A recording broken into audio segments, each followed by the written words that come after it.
नमस्ते। इस कहानी की शुरुआत में हम एक कपल को देखते हैं जिसकी शादी काफी चर्चा में होती है। दरअसल ये शादी एक अनोखी शादी होती है क्योंकि इसमें लड़की देश की सबसे अमीर घराने से होती है जबकि लड़का एक गरीब परिवार से होता है जो कि उसी की कंपनी में एक मामूली सा एम्प्लॉय होता है। अब कुछ समय बाद यून वो इंटरव्यू में बताता है कि हम दोनों अपनी शादी से बहुत खुश हैं और उनकी शादी को अब 3 साल हो चुके हैं, जिसमें वो हेन का पति बन के खुद को बहुत ही लकी फील करता है। वहीं दूसरी ओर हेन का भी इंटरव्यू लिया जा रहा था जिसमें वो कहती है कि मैं जानती हूँ लोग अब भी हमारे बारे में काफी बातें करते हैं कि यूनवो ने मेरे पैसों के लिए शादी की है, लेकिन ये सब सिर्फ एक अफवाह है, इसलिए मैं दुनिया को बताना चाहती हूँ कि इन अफवाहों पे ध्यान ना दें। वहीं इधर यूनवो से उसके मैरिड लाइफ के बारे में पूछा जाता है तो वो बताता है कि हम दोनों नॉर्मल कपल की तरह रहते हैं और साथ खाना खाते हैं, साथ काम करते हैं और साथ ही टाइम स्पेंड करते हैं, जबकि असल जिंदगी में ऐसा कभी भी नहीं होता क्योंकि वो दोनों अलग अलग रूम्स में रहते हैं, डाइनिंग टेबल पर दूर दूर बैठते हैं और घर में बात तक नहीं करते। यहाँ तक कि ऑफिस में जाते थे लेकिन अलग अलग डिपार्टमेंट में काम करते हैं। हेन क्वीन ग्रुप की सीईओ हैं और यूनवो लीगल डिपार्टमेंट का हेड लॉयर है। यूनवो अपने चेहरे पर फेक स्माइल करते हुए कहता है कि हम दोनों एक दूसरे के साथ बहुत खुश हैं। तब हेन से उन दोनों की पहली मुलाकात के बारे में पूछा जाता है तो वो बताती है कि मैं 5 साल पहले जब विदेश से आई थी तब मैंने एक इंटर्न के तौर पर क्वींस ग्रुप ज्वाइन किया था और उस वक्त मुझे कोई भी नहीं जानता था। जब मुझसे फोटोकॉपी वाली मशीन नहीं चल रही थी तो यूनवो आकर मेरी मदद करता है और फिर ऐसे ही वो रोज रोज मेरे छोटे कामों में मेरी मदद करने के बहाने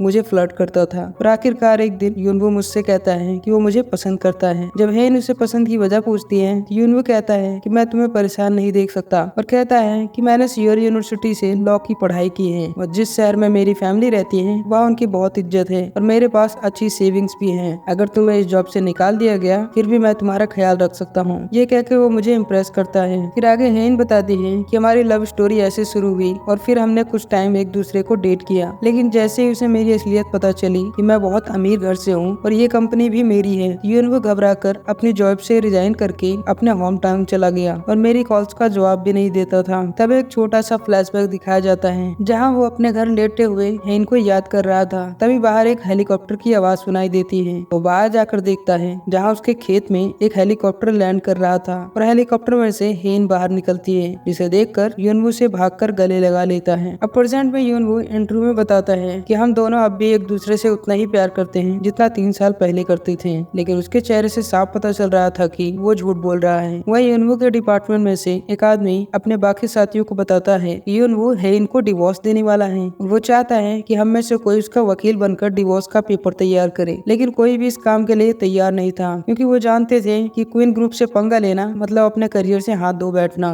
अब हेन एक मीटिंग बुलाती है जिसमें वह अपनी कंपनी के साथ जुड़े हुए उन सभी ब्रांड को बंद करना चाहती थी जिन पर सेल कम थी। यूनवो से कहता है कि अगर हमने ऐसा किया तो वो लोग हम पर केस कर देंगे, इसलिए हमें उन ब्रांड को बंद करने के बजाय उन्हें प्रमोट करना चाहिए। लेकिन हेन उस पर दबाव डालती है कि ये मेरा ऑर्डर है, तुम्हें वो सब ब्रांड बंद करवाने ही होंगे। अगर वो लोग ऐसा करने से मना करें तो उनके खिलाफ केस करो। तब यूनवो को उसकी बात सुनकर बहुत गुस्सा आता है, लेकिन ना चाहते हुए भी उसे ये बात माननी पड़ती है। अब लिफ्ट में उन दोनों की फिर से मुलाकात होती है जहाँ हेन उसके खिलाफ जाके दूसरों की मदद करने के लिए उससे काफी नाराज थी और दूसरे की बजाय उसे अपने रिश्ते पर फोकस करने को कहती है। पर यूनवो उल्टा उससे ही सवाल करता है क्या हमारे बीच कोई रिश्ता बाकी है। अब हेन के पास इस बात का कोई जवाब नहीं था। यूनवो उसे 1 घंटे में लाउंज में आने को कहता है और उसका इंतजार करने लगता है और अब ऐसे ही रात हो जाती है, लेकिन हेन वहाँ नहीं आती तो यूनवो अपने ऑफिस में जाकर डिवोर्स पेपर तैयार करने लगता है। तभी हेन उसे मैसेज करके फैमिली रूम में आने को कहती है। यूनवो घर आता है तो हमें पता चलता है कि वो एक घर जमाई है। तभी हेन की मॉम उसे लेट आने पे काफी बातें सुनाती है और यूनवो और हेन से कहती है कि तुम दोनों बेबी प्लानिंग शुरू करो ताकि लोग तुम्हारे बारे में बात करना बंद कर दें। और फिर यूनवो को बिजनेस की डिग्री पूरी करने को कहती है, लेकिन जब वो मना करता है तो वो कहती है तुम क्या करोगे क्या नहीं ये मैं डिसाइड करूंगी। अब इन सब के बीच यूनवो के साइड एक बार भी कोई नहीं बोलता, जिस पर यूनवो काफी दुखी हो जाता है और अपने दोस्त यांग से मिलने चला जाता है और उसने अपने 3 सालों में जो कुछ भी बर्दाश्त किया वो सब बताता है, जिस पर उसका दोस्त उसे वो घर छोड़ने की सलाह देता है। अब यूनवो घर आकर हेन के रूम के बाहर खड़ा होता है और दरवाजा नॉक करने की हिम्मत नहीं कर पाता और वापस चला जाता है। वहीं हम देखते हैं कि हेन भी उसका इंतजार कर रही थी जो थोड़ा मायूस दिख रही थी। अब अगले सीन में हमें एक औरत ग्रेस को दिखाया जाता है जो अमीर लोगों के बच्चों की मैच मेकिंग यानी जोड़ी बनवाती थी। वो यूनवो से मिलने आती है और उसे बताती है कि हेन ने शादी से पहले अपने बारे में लिखा था कि अगर उसे कुछ हो गया तो उसकी सारी प्रॉपर्टी और शेयर उसकी फैमिली को मिलेंगे और वो कहती है उसे प्यार करने वाला पति नहीं बल्कि उसके सरों पे नाचने वाला नौकर चाहिए था। अब ये सुन यून वो गुस्से से उसे ऑफिस से बाहर निकाल देता है। अब नेक्स्ट सीन में यून वो अपने घर जाके सभी को बताता है कि वो अब हेन को डिवोर्स देने वाला है। उसकी फैमिली उसे समझाने की कोशिश करती है, लेकिन वो किसी की भी नहीं सुनता, क्योंकि उसने हेन को डिवोर्स देने का मन बना लिया था। अब वो डिवोर्स पेपर लेकर हेन के रूम में जाता है। इससे पहले कि वो उससे कुछ कहता, हेन उसे बताती है कि मैं मरने वाली हूँ और मेरे पास 3 महीने बचे हैं। उसकी बात सुनकर यून वो थोड़ा हैरान होता है। वो दिलासा देते हुए कहता है कि मैं तुम्हारे बिना नहीं रह सकता,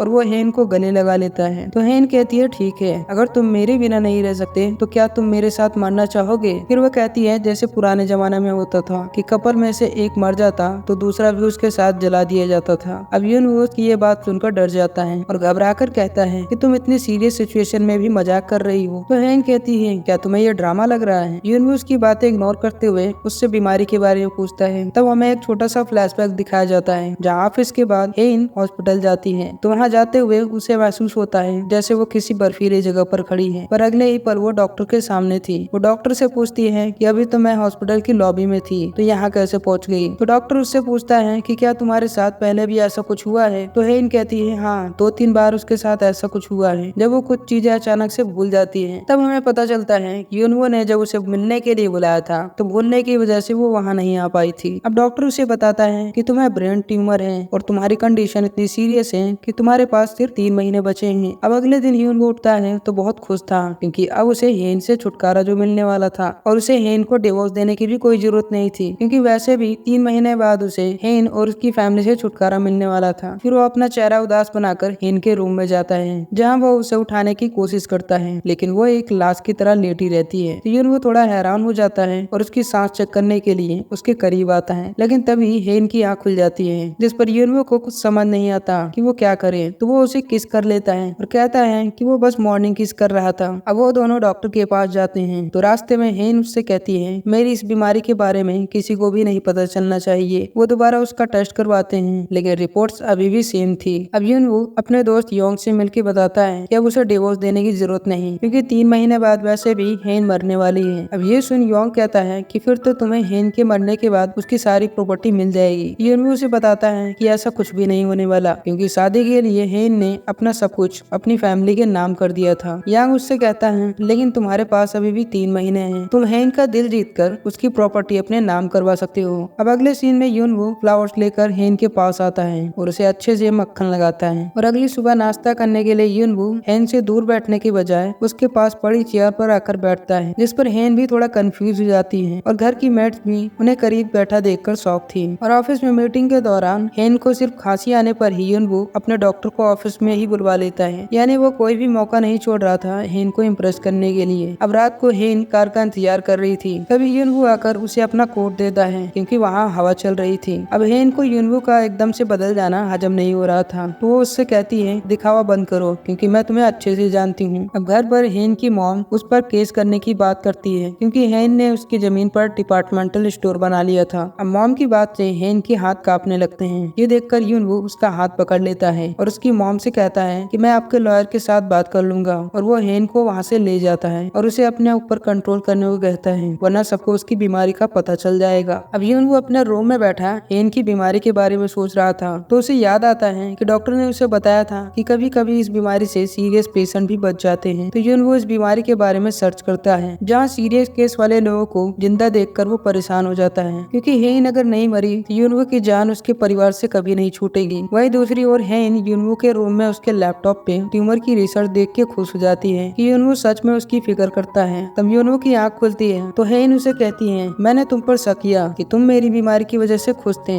लेकिन मैं नहीं जानती थी कि तुम वाकई में मेरी चिंता करती हो, इसलिए अब मैं तुम्हारे लिए खुद को सही करने की कोशिश करूंगी। और ये कहकर वो वहाँ से चली जाती हैं। अब अगले दिन हेन एक पार्टी में जाती हैं, जहाँ वो यूनवो को एक कंपनी के सीईओ यून से मिलवाती हैं। यून यूनवो से कहता है कि मुझे लगता था कि हेन कभी भी शादी नहीं करेगी, जिस पर यूनवो कहता है कि तुम हेन को कैसे जानते हो। तो यून उसे बताता है कि मैं हेन के साथ कॉलेज में था और मैंने उसे प्रपोज भी किया था। ये सुनकर यूनवो कुछ खास रिएक्ट नहीं करता, पर जब यून और हेन एक दूसरे के करीब होते हैं तो ये देखकर यूनवो काफी जेलस फील करता है। अब यून हेन की फैमिली के साथ शिकार के लिए जाता है, जहाँ सब शिकार के लिए अलग अलग जाते हैं, लेकिन वहाँ शिकार करते हुए हेन की तबीयत खराब होने लगती है और उसे अपनी पुरानी यादें याद आने लगती हैं। तभी अचानक से उसके सामने एक जंगली सुअर आ जाता है, जो दोस्त पर हमला करने ही वाला था कि तभी वहाँ यून बीच में आकर उस पिग पर गन से शूट कर देता है, जिससे वो पिग मारा जाता है। और ठीक उसी वक्त वहाँ पर यून भी आ जाता है। अब यून वो हेन को लेकर वापस आने लगता है, लेकिन हेन के पाँव में मोच आ गई थी, जिस कारण वो चल नहीं पा रही थी। इसलिए यून वो उसे उठाकर वापस रिजॉर्ट तक ले आता है, जिसे देखकर सभी हैरान हो गए थे, क्योंकि उन्होंने शादी के बाद यून वो और हेन को कभी इतना क्लोज नहीं देखा था। अब रात में यून वो उसी जगह जाता है जहाँ वो देखता है कि किसी ने वहाँ जाल तोड़ के जानवरों के लिए चारा डाला हुआ था, यानी कोई हेन या उसकी ग्रैंडपा को मारने की साजिश कर रहा था।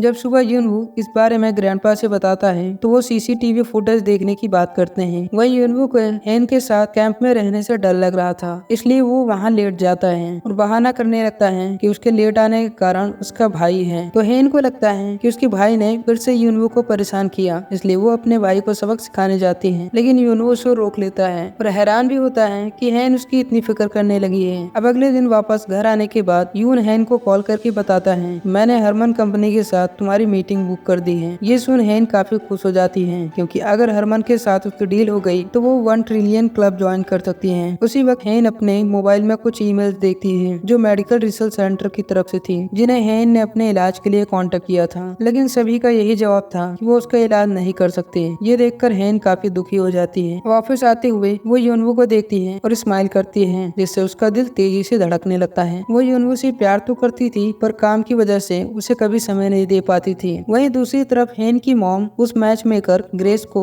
यून के बारे में इंफॉर्मेशन लाने को कहती है। ग्रेस यून से मिलकर उससे पूछती है क्या उसे अभी भी हेन पसंद है, जिस पर यून हैरान होकर उसे देखता है। ग्रेस उसे बताती है कि मैं यूनवो और हेन की शादी तुड़वाना चाहती हूँ, क्योंकि मैंने देश के बड़े बड़े घरों की शादियाँ करवाई हैं, लेकिन क्वींस फैमिली में किसी की भी शादी नहीं करवाई, इसलिए मैं उन दोनों की शादी तुड़वाकर फिर से नई शादी करवाना चाहती हूँ। साथ ही ग्रेस कहती है कि मुझे किसी ने ये शादी तुड़वाने के लिए कहा है। ये सुन यून तो चौंक जाता है। अब हमें यूनवो को दिखाया जाता है जो अपने दोस्त यांग से मिलकर कहता है कि जब से मैंने हेन की जान बचाई है तब से उसके परिवार का रवैया उसकी तरफ बदल गया है। वो कहता है मुझे हेन की प्रॉपर्टी में कोई दिलचस्पी नहीं है, मगर यांग उसे समझाता है कि अगर ऐसा ही रहा तो हेन के मरने के बाद उसे कुछ नहीं मिलेगा। ये सुन यूनवो अब थोड़ा सोच में पड़ जाता है। वहीं यूनवो के भाई बहन हेन से मिलने आते हैं, क्योंकि वो नहीं चाहते थे कि यूनवो हेन को डिवोर्स दे, लेकिन उन्हें अभी तक ये नहीं पता था कि यूनवो ने अभी तक हेन को ये डिवोर्स की बात नहीं बताई। अब वो दोनों हेन से मिलते हैं, लेकिन इससे पहले कि वो डिवोर्स की बात करते हेन हरमन के साथ हुई मीटिंग के लिए निकल जाती है, लेकिन वहाँ हरमन की जगह यून मिलता है, जो उसे बताता है कि हरमन एक इमरजेंसी की वजह से नहीं आया। इधर यूनवो को पता चलता है कि उसके भाई बहन हेन से मिलने आए थे और उसकी बहन ने डिवोर्स के बारे में हेन को मैसेज कर दिया है। अब ये सुन यूनवो हेन को तुरंत कॉल करता है, पर वो उस समय वॉशरूम में थी और उसका फोन यून उठाता है, जो यूनवो का कॉल देखकर फोन काट देता है। अब जब हेन वॉशरूम से वापस आती है तो यून यूनवो के खिलाफ उसके कान भरने लगता है और उससे पूछता है कि क्या तुम्हें वाकई लगता है कि वो तुमसे प्यार करता है, जिस पर हेन कहती है हाँ। यून कहता है पर देखकर लगता तो नहीं, जिस पर हेन कुछ जवाब नहीं देती। वहीं इधर यूनवो घर आकर बेसब्री से हेन का इंतजार करने लगता है, क्योंकि उसका मोबाइल स्विच ऑफ था,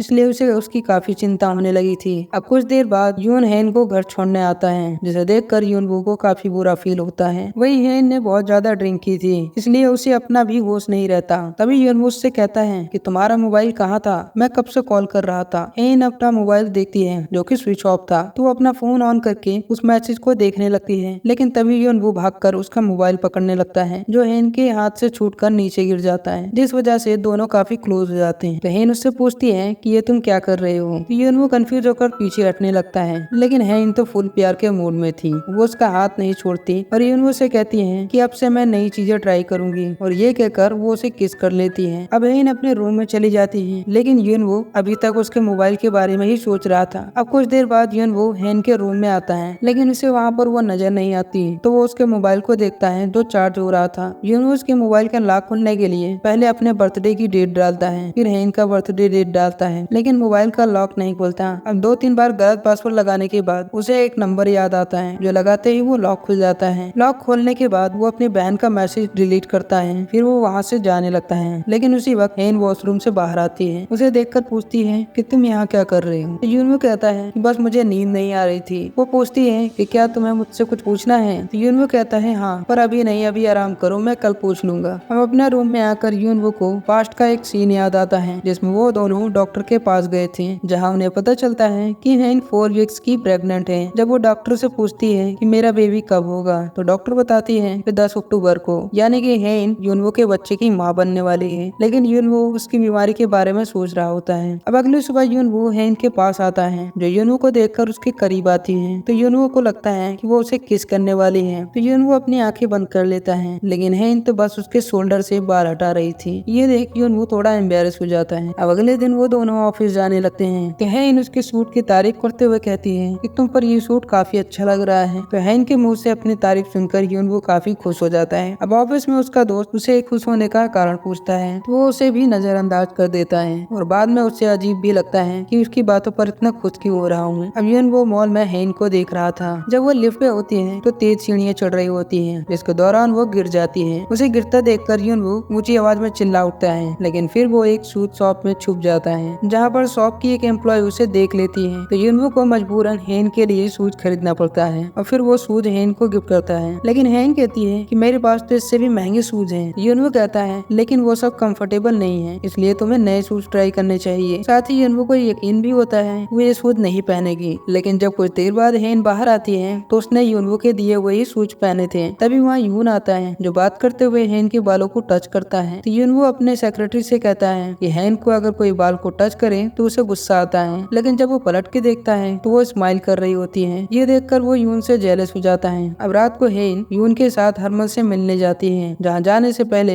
यून हरमन के बारे में सीक्रेट बताते हुए कहता है कि सारा हरमन की गर्लफ्रेंड है, लेकिन उसकी पत्नी को इस बारे में कुछ नहीं पता। अब हरमन के पास जाकर हेन मुझसे सारा के बारे में पूछ लेती है, जिस पर हरमन शॉक्ड रह जाता है और यून की तरफ देखने लगता है। अब बाहर हेन यून से पूछती है कि हरमन तुम्हें घूर क्यों रहा था। तो यून कहता है कि सारा के हरमन के साथ रिलेशन के बारे में सिर्फ मैं ही जानता था। उसकी बात सुन हेन उससे कहती है कि मेरी वजह से अब तुम्हें परेशानी हो सकती है। तो यून कहता है कि ऐसी कोई बात नहीं, मेरे पास हरमन की कई सीक्रेट्स हैं जिन्हें मैं उसके खिलाफ इस्तेमाल कर सकता हूँ, इसलिए तुम्हें चिंता करने की कोई जरूरत नहीं। जिस पर हेन कहती है कि तुम वाकई में बहुत बदल गए हो। अब हेन यूनवो को मैसेज करके जल्दी घर आने को कहती है। जब वो घर आता है तो हेन के पास एक लिफाफा पड़ा नजर आता है, जिसे देखकर वो सोचता है कि शायद वो विल यानी जायदाद के कागजात हैं, जो हेन ने मेरे बिहेवियर देखकर मेरे नाम कर दिए हैं। हेन उसे लिफाफा देती है, जिसे खोलकर वो डॉक्यूमेंट निकालकर पढ़ने लगता है। इसी दौरान हेन उसे बताती है कि ये यूरोप के बेस्ट कैंसर सेंटर की रिपोर्ट है। वो कहती है अब मैं मरने वाली नहीं हूँ, क्योंकि अब मेरा इलाज हो सकता है। वो खुशी से उससे कहती है कि मेरे साथ भगवान है और तुम्हारे होते हुए मेरे साथ कुछ भी बुरा नहीं हो सकता। लेकिन उसकी बात सुनते यूं हैरान हो जाता है। वो सोचने लगता है कि अगर हेन का इलाज हो जाता है तो मेरे साथ क्या क्या हो सकता है। वो खुद को हेन की फैमिली में इमेजिन करता है, जहाँ सब उसे डांट रहे थे और उसे घर के काम भी करना पड़ रहा था। फिर वो खुद को हेन के सामने इमेजिन करता है, जहाँ वो उससे डिवोर्स के बारे में बात करता है, तो उसे पिस्टल निकालकर उस पर गोली चला देती है। अब ये सब सोच के तो यूनवो की हालत खराब हो जाती है। अब अगली सुबह यून हेन से मिलने आया हुआ था, तो यूनवो भी उनके पास आकर बैठ जाता है, जहाँ हेन कॉफी बनाने के लिए जाने लगती है। तो वो यूनवो से भी कॉफी के लिए पूछती है, जिस पर यूनवो हाँ कहता है। इस पर हेन कहती है तुम तो इस समय कॉफी नहीं पीते हो ना। यूनवो कहता है मगर आज मैं पी लूंगा। अब हेन के जाने के बाद यूनवो कहता है कि हेन मेरी काफी परवाह करती है, इसलिए मुझे खाली पेट कॉफी नहीं पीने देती। उसकी बात सुनकर यून कहता है कि मुझे तो तुमसे जेलसी हो रही है। फिर किचन में आते ही यूनवो उससे पूछता है कि एक बार मैंने तुम्हारे बालों को छुआ था तो तुम मुझ पर चिल्लाई थी, लेकिन जब यून ने तुम्हारे बालों को छुआ तो तुमने उससे कुछ नहीं कहा। तो हेन समझ जाती है कि वो जेलस फील कर रहा है। अब हमें कुछ वक्त बाद का सीन दिखाया जाता है, जहाँ हेन यूनवो के घर आती है, जहाँ उसके मॉम डैड से मिलकर वो बाहर की ओर चली जाती है। यूनवो की मॉम यूनवो को कॉल करके कहती है कि हेन यहाँ पर आई हुई है। तो यूनवो तुरंत अपने घर आता है और हेन को ढूंढने लगता है, लेकिन वो उसे कहीं नजर नहीं आती। तब यूनवो साइकिल पर बैठकर कहीं खेतों में उसे ढूंढने निकल जाता है, जहाँ उसे हेन नजर आती है, जिसे देखकर यूनवो उसे डांटने लगता है। तो हेन उसे कहती है मुझे एक पेशेंट की तरह ट्रीट मत करो। तो यूनवो कहता है कि मैं ही पागल था जो तुम्हारे पीछे आया, और ये कहकर गुस्से में वहाँ से जाने लगता है। तो हेन उसे रोक कर कहती है कि मुझे नहीं पता